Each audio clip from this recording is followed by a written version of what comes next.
दारिद्र्यदुग्धस्तोत्रम् विश्वेश्वराय नरकार्णवतारणाय कर्णामृताय शशिशेखरधारणाय कपूरकान्तिधवलाय जटाधराय दारिद्र्यदुःखदहनाय नमः शिवाय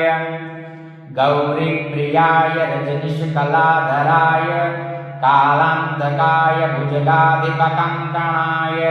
गंगाधराय गजराजनिमर्दनाय दारिद्र्यदुःखदहनाय नमः शिवाय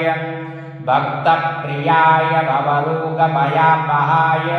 उग्राय दुर्गभवसागरतारणाय ज्योतिर्मयाय गुणनामसुनृत्यकाय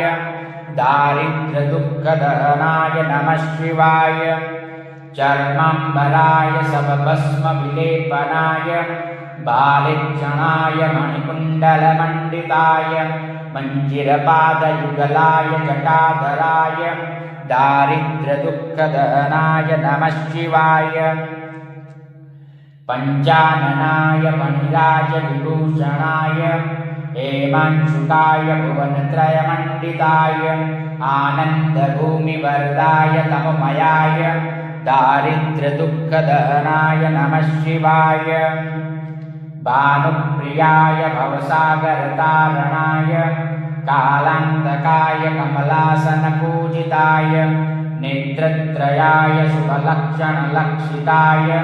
दारिद्र्यदुःखदहनाय नमः शिवाय रामप्रियाय रघुनाथवरप्रदाय नागप्रियाय नरकार्णवतारणाय पुण्येषु पुण्यभरिताय सुरार्चिताय दारिद्र्यदुःखदहनाय नमः शिवाय मुक्तेश्वराय फलदाय गणेश्वराय गीतप्रियाय वृषभेश्वरवाहनाय